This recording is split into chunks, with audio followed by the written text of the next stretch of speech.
Hey everyone, Pupsker here, and this week in Warframe we have another weekly reset. And as you can tell, this week, the weekly restart, it's starting with a little bit of a spicy kiss, if you're far enough in the game, and you've done the Warframe 1999 romance proto-frame kind of like shenanigans. So sit back, enjoy your Drifter proto-frame kiss if you've set that up, and if not, you can always watch Eleanor tongue my Drifter down her throat. So love it, hate it, it's very good, right? Mirrors unfolding. Yeah, Warframe, I don't know if you've noticed, it's gotten a little thirstier over time, so hey, good job, Warframe. Good job, Warframe. And you get like a little message in your inbox as well. So, hey, that's the kiss, everybody. Love it, hate it, let me know. As for Warframe news and everything this week, we do actually have Plaguestar ending on Wednesday. They have Warframe, which happened this week, which is pretty much Warframe did hot ones with some of the proto-frame voice actors and Warframe folk. As well as, oh, they don't actually have it up here, but there is a Devstream in 3 days, 189. It is going over the unannounced fall Devstream. I'll probably have a recap video to let everyone know the day of the Devstream, but essentially they're just going over the unannounced fall update. Twitch drops is a random riven and riven cypher. So Lavos Deluxe, Teshin mod quest, 60-second Warframe, the fungi probably mushroom frame, and so much more. So it's a pretty good amount of news. I, of course, will be streaming that on Twitch and YouTube day of. So, hey, if anyone joins me, thank you. Appreciate everyone who watches the videos, joins any of the socials, subs, likes, comments down below. And if you ever use Epic Games creator code Pupsker, I appreciate that as well. If you ever buy anything on the Epic Games Store, because it helps me out as I am an Epic partner. So thank you all so much. But that's all the news and stuff for the week. Whereas the Archon hunt, very quickly, it's a yellow Archon shard. So this is like cast speed type of Archon shard. At least I always use that Archon shard primarily for attack cast speed. Either way, if we continue on and take a quick look at the circuit, we can see this week the circuit weapons are as follows. We have Boar Incarnon, Gammacore Incarnon, Anku Incarnon, Gorgon Incarnon, and Angstrom Incarnon. A lot of interesting weapons this week. I personally, I like and have used the Boar the most out of all of these weapons. It changes it into a kind of beam weapon. Fires 3 short-range beams that chain link enemies in Incarnon form. So it's kind of like, it's a weaker Torrid, okay? It's a great gun, but it is a weaker Torrid, so I might make a video going over the Boar Prime Incarnon this week if anyone is curious. If you are, let me know. I'm always kind of curious what y'all are wanting me to take a look at for weapons, Warframes, guides, so yeah, you can always let me know. Sometimes I do videos based on what people are asking for, with armor punch through, so it gets like a little bit of damage and stuff there. General, not massive boosts here, but decent enough. And then the final boost here is very nice for crit. I don't know if you can see, 20% crit chance, 0.5x crit damage. I really do like the Boar Incarnon, and I do think it's a really good weapon, so might be worth checking out. The Gammacore Incarnon turns it into an AoE explosive enemy with cold damage, where I don't love this weapon as much. It is still an interesting gimmick. It's just out of all of these, I straight up have only really used the Boar Incarnon a good chunk. Either way, it's like kind of AoE CC cold damage. It does get a little bit of a good damage boost here, but nothing huge. But when you spend energy, you get base damage increase, and that one's actually quite noticeable, so not bad. Here, you can get a lot of good boosts, range, magazine, reload. I just choose range, I think. And then here, you can choose good crit damage boost, and I'd probably choose that, or the usual crit and status. Next, you have the Anku Incarnon Genesis, and technically, I do think this is really good if you play along. Guaranteed slash status for all attacks after a successful slide attack in Incarnon form. So, like, it's good if you're slash attacking and stuff. And base level 1 does, successful slide attacks grants +3 range and inflicts status slash for all attacks for 6 seconds. So what I'm trying to say is if you want to play around the gimmick of the Anku and you slash a lot, it's a really good weapon, okay? Huge damage increases here. With melee weapon equipped, increase attack speed. What? I thought with melee weapon equipped, increase attack speed. How else would you have a melee weapon equipped without having a melee weapon equipped? That's such an odd one. Okay. You get movement speed, heavy attack windup, combo timer paused. Actually not bad. Here you just have increased crit or increased crit and status. So basic weapon, but it is very strong and it is really good. So I would think about using it and give it a shot. The Gorgon Incarnon Genesis. Oh, I really have to use this more. Fire embedded projectiles that explode with heat damage in Incarnon form. I don't know if you know, but a lot of heat damage explosive weapons. Does get a good damage increase here. Channel ability gets more punch through, accuracy, increased damage on shield break, increased damage. Hey, not bad, not bad. So that's the Gorgon Incarnon. Reload weapon, reload speed, blah. But it does get a little bit of crit. I've actually never loved the Gorgon Incarnon personally, and I can't remember how well it fires in Incarnon form. I would definitely recommend people pick up a lot of these weapons because they are good. Anku, grab it if you want to play around with that melee. I really like Boar, I really like Gammacore Incarnon.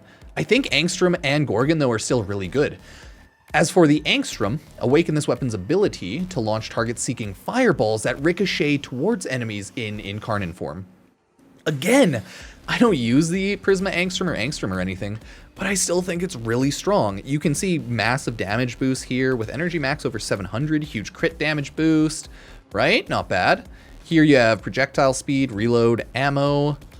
Here you have a lot of increases, but it also has a fatal affliction, direct damage per status type afflicting the target. I don't think that caps out like the other ones, so you can have like a lot of statuses on the enemies, but I'd probably still be boring. Choose my general crit. I know what I am. I'm a boring crit man, but that's still pretty good, right? Still pretty good loot. So grab whichever you need. I still like the Boar and Gammacore. They're all good though, so just tell me what your favorites are if you've used a lot of them. Next, if you want any of these rivens, always just grab one of the rivens. This is if you've gone through the whole rotation before, essentially, and if you don't have this unlocked, keep doing it, and eventually you will. So not too shabby. Let me know what you think about all of those, everybody. Not too bad though at the end of the day. Now, if we look at base circuit, 3 big Warframes. We have Necros, Valkyr, as well as Oberon. If we take a look at Necros first, the farm for Necros is Lephantis Assassination on, oh god, it's like Magnesidium. It's on Deimos. Might take a little bit of time, but I honestly don't think Necros is super hard to farm up because Lephantis is overall like a pretty easy boss, but hey, it's up to you. Always just farm up things if you don't really want to farm it from the base version. Alid V Assassination is where you get Valkyr. That is on Themesto Jupiter. And I do believe that's just a pretty basic fight. This is just normal Alid V, I think. So I don't think there's anything special to do there. And then the last is Oberon, which is another like pretty simple fight. Well, I should say it was a pretty simple farm, but they've made it 10 times more annoying. So if you run a lot of Railjack, you might have Oberon. You can get the systems from Earth Proxima Point of Interests, the chassis from Saturn Proxima Point of Interest, and the neuroptics from Earth Proxima Point of Interest. But if you don't have any of your Railjack done, don't have any Oberon parts, probably your best bet's to pick him up here. It's really, really freaking annoying farming Oberon if you don't have any of your Railjack unlocked and if you haven't gone hard into Railjack. So I would probably farm Oberon out of that one because all of the other 2 frames are really easy, but at the end of the day, farm up whatever you need for wherever you are farming. Either way, everybody, those are the Warframes and the Incarnon weapons for the circuit this week. If we take a look now at Nightwave, we have the usual kill enemies, missions, Xmas units, but then we have free 1 captured Solaris using a Granum Crown, defend both mirror defense objectives 3 times each in a single mission, 8 zones of Sanctuary Onslaught. I don't know if this works with Elite Sanctuary Onslaught, but maybe it doesn't. 100 enemies killed with a Necromech, and then dailies, kill enemies while sliding, emote. Useless like generic whatever stuff. We take a quick look at the credit offerings. Prism Guard for Mirage, Brainstorm for Krakata, Shrapnel rounds for the Marillac, Purging Slash for Excalibur, Loot Detector Aura, Bursting Mass for the Mutilus Quanta. This one is a little more special, so you might want to grab that especially. It's just an interesting way to fight or use a weapon. Same with the Gurkata Wild Frenzy. It just increased fire rate, secondary fire, and shoots until your magazine's up. So it's like an all or nothing kind of magazine shot. You just lose all your ammo. Magnus is interesting. On dodge, 400% headshot critical chance for your next 2 shots. What does a dodge count as? I think it's just a dodge roll. So for this one, you just dodge, headshot. Not really useful for the grand scheme of Warframe for horde killing, but still interesting. Continuing on, we do have Combat Reload, which is for the Tigress. Bronco, Dizzying Rounds, not bad, and Pistol Scavenger. If we take a look at all of the appearance items, these are all of the cosmetics one by one. Not bad, not bad. So as always for these ones, if you just want any of the skins, pick them up because these are purely just skins. So nothing here is really anything super important. It's just like small little skins. Lastly is the miscellaneous stuff. There are wolf beacons in the shop this week, so if you want to force spawn wolf, get on that. Ooh, the heat sword's actually a really good early game blueprint. Slash damage on its foes, has high slash damage. It's a good early game, like general status melee weapon. So definitely good. No heat damage though. And then Orc and Catalyst reactors, the usual stuff. So grab anything if you need it. And then if you don't need it, don't bother with it. Either way, that's Nightwave for the week, which again is not too bad. Not too bad. At least I don't think it was that bad. I don't know, man. You judge it as you will. Judge me as you will. Oh, forget the hex, forget the round table. I don't want to forget anything, so confirm. We forget nothing. Happy birthday, everybody. So, it is Kaya Velasco's birthday. You can actually wish her a happy birthday and then be like, got any plans? Letty's gonna show me how to dissect a dead body. Isn't that cool? Yeah. Okay, interesting. Now, for Warframe 1999 weeklies, we have Kill Skuldra Troops. You can do that in just a quick Skuldra Exterminate. Just make sure you murder them. Increase magazine capacity, gain armor, or increase energy restoration. I personally would probably choose the energy restoration or magazine capacity. None of those are huge though. Oh, an Exilus weapon adapter blueprint or a secondary arcane adapter. It's a lot easier getting arcane adapters, so I'd probably choose the Exilus weapon adapter for this one. But I mean, if you don't want it, then just pick the other one. Easy. For here, we have kill 100 Tech Rot with melee weapons. You can actually just do a Tech Rot exterminate if you manage to kill all of them. But you can also just do a quick exterminate and then leave before it ends. There's like a good handful of options. You don't actually have to stay for a full mission if you're planning to complete all of the like quick mission here. You don't have to do the full 5 minutes. You can just complete objective. You did it, get the hell out. So yeah, that should work. Cheers. Last but not least on page 1, we do have Orc and Catalyst Blueprint. I would grab that if you really need them, but hey. We also have a 3-day mod drop chance booster. So this is up to you. If you want to do a 3-day mod drop chance booster and grind mods hardcore, it's probably a good idea to grab that. If you just want to grab it regularly, not a big deal. Orc and Catalyst Blueprint is probably more useful for a lot of players if you need it though. So straight up just decide what you actually want to grab, really. Continuing on, kill Skuldra Troops with melee weapons, do a melee, do a Skuldra Exterminate, and that's about it. Next we have Letty's birthday, do whatever you want there. Here we have, Topaz Archon Shard or Orcan Reactor Blueprint. Yeah, okay, so these are both really annoying to get. You use way less, I guess, Orcan Reactors individually, but you use way more Archon Shards. If you're early mid-game, you might want to think about getting Orcan Reactors if you really need to use a lot of those. If not, like, definitely grab the Topaz Archon Shard. You do generally farm a good chunk of Archon Shards every week, but they are the one thing that there's no possible way to force farm, unlike Orcan Reactors. So, if you just want to get the harder to get thing, Topaz Archon Shard should be, yeah, I know, pretty easy.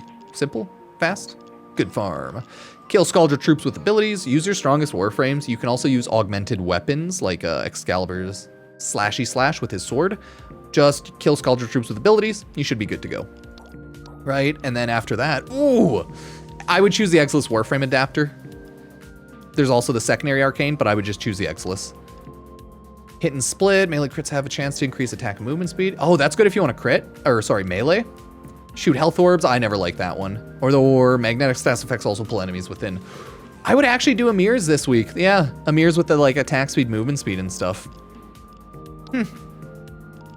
Interesting. Okay, last but not least, kill Tekrot with abilities. Same as the other one, kill them with the abilities. Oh, grab the Forma there. Or the Arcanes, but I'd grab the Forma. Kill 30 Exmus, probably easiest, fastest to do this on the Tekrot survival. So it's definitely very, very easy to do those. Just run like a 10-minute or maybe 5-minute if you can kill 30 in that time. Survival, and you're good to go. Usually it takes me like 10, I think, for enough to spawn. Chemistry, birthday, whatever. Ability strength, melee critical chance, or status damage and electricity status chance to all weapons. I feel like Amir's is best, but the ability strength on Aoi is also really good. Same with melee crit. They're all actually pretty good, but this one's pretty good. And this one's pretty good. All really nice. And then last but not least, melee arcane adapter or secondary arcane adapter. I mean, technically it's a little harder getting melee arcane adapters since they're a little newer, but it's still pretty easy. Yeah, not bad. So everyone, that is the Warframe 1999 seasonal weeklies for this week. Now let's quickly go over some of the other stuff. We'll start off with Deimos, Sanctum Anatomica for EDA and everything, Elite Deep Archimedea, and Bird 3. Cheers. Okay, now that I actually spawned in, you just want to jump on over here and talk to Bird 3. Bird. Not this map shop though. You want to talk to Shiny Treasures Bird 3. Hey, it's a Crimson Archon Shard, so go over there, grab a Crimson Archon Shard if you need it. Also, always, if you want to grab Riven stuff, go to Iron Wake on Earth. I never bother covering it because it's just Rivens every time. It's just the same Riven random shit. So I don't really care. But go to Iron Wake on Earth if you want to grab Rivens and spend some of your Iron Wake Riven slivers, everybody. So, yeah. Let's take a look. We have secondary wounds, gain 1 puncture status effect every time you take damage. All abilities disabled until squad kills 50 enemies. Max health reduced each time health damage is taken. God, so rude. Lose 2 energy per second for each enemy within 10 meters of you. Good news. You can use gear. You can use operator mode, so this should be an overall easy week. Exterminate. Enemies take 90% less damage from non-weak point hits. Damn, that sucks. Rogue Crovens, equipped weapons deal 5x to Overguard and Necromex, and then enemy health slowly regenerates. Not terrible, but the weak point one, weak point one still sucks. We look at the survival. Parasitic towers, life support towers only activate after 20 enemies have been killed within 15-meter radius of them. Sucks. Allies within 4 meters of slain enemies endure reduced movement speed and parkour velocity. And then all enemies have Overguard equal to 50% of their health. Dun, dun, dun. Man. What a struggle. Then last but not least, we do have Mirror Defense. Each glyph inflicts a small amount of damage when collected. Cool. Allies within 4 meters of slain enemies gain 25% fire rate at the cost of 50% ammo efficiency. Cool. Rupturing fragments replace shuffling fragments. Hey, not bad, not bad. We've done it through the power of teamwork and friendship. And for that, I thank you, everybody. So, what do you think of Deep Archimedea this week? I don't think it's too terrible, but as always, let me know. And if you want to support the channel, again, sub, like, you can use Epic Games creator code Pupsker if you ever buy anything on the Epic Games Store. And now, this should be pretty fast, the last 3 things. We have Teshin on, let's just go to Strata Relay on Earth, into Acrithis, into Elite Temporal Archimedea. So really, none of this should be taking too much more time now, because it's always really fast and easy jumping on over to Teshin. Takes like no time at all. Where are you, Teshin? Right here. So if we say hi to Teshin, he's never gonna have anything like huge. Teshin just has the regular like secondary, primary arcane adapters every week, really easy to get. Veiled Riven Cypher, hey, a weekly purchase. You got Endo there. And I think, yeah, that's it for this week. It's legitimately the 30,000 Endo, which, to be honest, this is actually like pretty good if you have a lot of Steel Essence, and the weekly Veiled Riven Cypher. Really nothing big from Teshin this week. He never usually has anything big. I think it's every 8 weeks. Teshin will have his Umbra Forma, But other than that, let's go to the Dorma Zone to see what Acrithis has.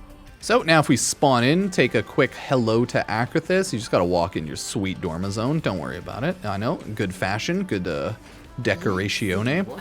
We take a quick look at her browse wares, I think, and we can see, hey, a companion weapon riven mod. These are a little annoying to get.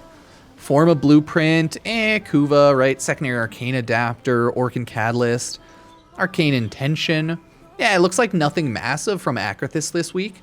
Form of Blueprint's pretty, like, worthless. I wouldn't bother grabbing that. These things, like, Orcan Catalyst is pretty good if you need one of those. Same with the Secondary Arcane Adapter. It's never, like, the worst thing to pick up if you, especially if you need them, right? But either way, grab any of that if you need it. Don't if you don't need it. It's just regular old Acrithis stuff.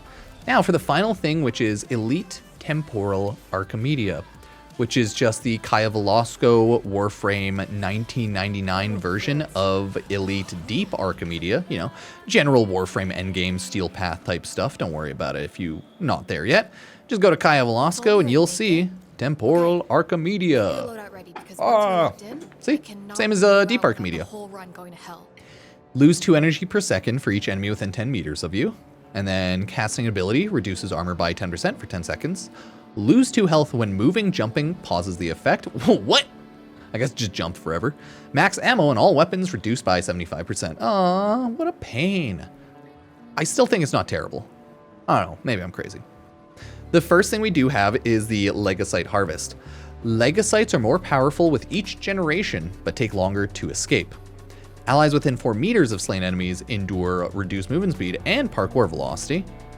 And Arctic Xmas globes have 30x their normal durability. Oh, that actually, I don't know. That kind of sucks. Next up, we have Defense, which is not as rough, I think. Enemies drop miasmite upon death that immediately rush flare. I lied, this one's gonna be a little more annoying. Enemies only take damage if players within 15 meters of them. And lastly, within the underground, hostile overgrowths will attack players if players stop moving. Wow, that sucks. Lastly, we have the Hell Scrub Skuldra. Tech-rot tumors appear near Hell Scrubbers, increasing the rate of life support decay with each active tumor. Slow-moving, immortal Duviri Limitus drain health and energy from allies who get too close, and then enemy health slowly restores. Yeah, not bad for Elite Temporal Archimedea this week. So, Legocyte Harvest, Defense, Hell Scrub Skuldra. Hopefully y'all have some good weapons and whatnot to choose from. If not, it might be a little rough. Either way, everyone, that is the Warframe weekly reset for this week. So let me know. I got up a little Bratton Prime Incarnon video this morning because I felt like it. And I might make a couple videos over the Incarnons this week, but I'm a little all over the place, so not sure. Try to get some more Warframe videos done, get some more Borderlands 4 videos and streams probably coming up. Plague Star's ending, and I really do not have the motivation to grind it, so probably will not grind a ton of Forma anymore for Plague Star. I grinded like 50, not bad, I don't mind, right? But I'm just gonna keep messing around with Fortnite, Borderlands, and Warframe for a while. So thank you everyone so much for joining me, subbing, liking, using Epic Games creator code Pupsker, and just chilling on any of the platforms. It always helps. So I'm just some random on the internet. So thank you all so much. Cheers.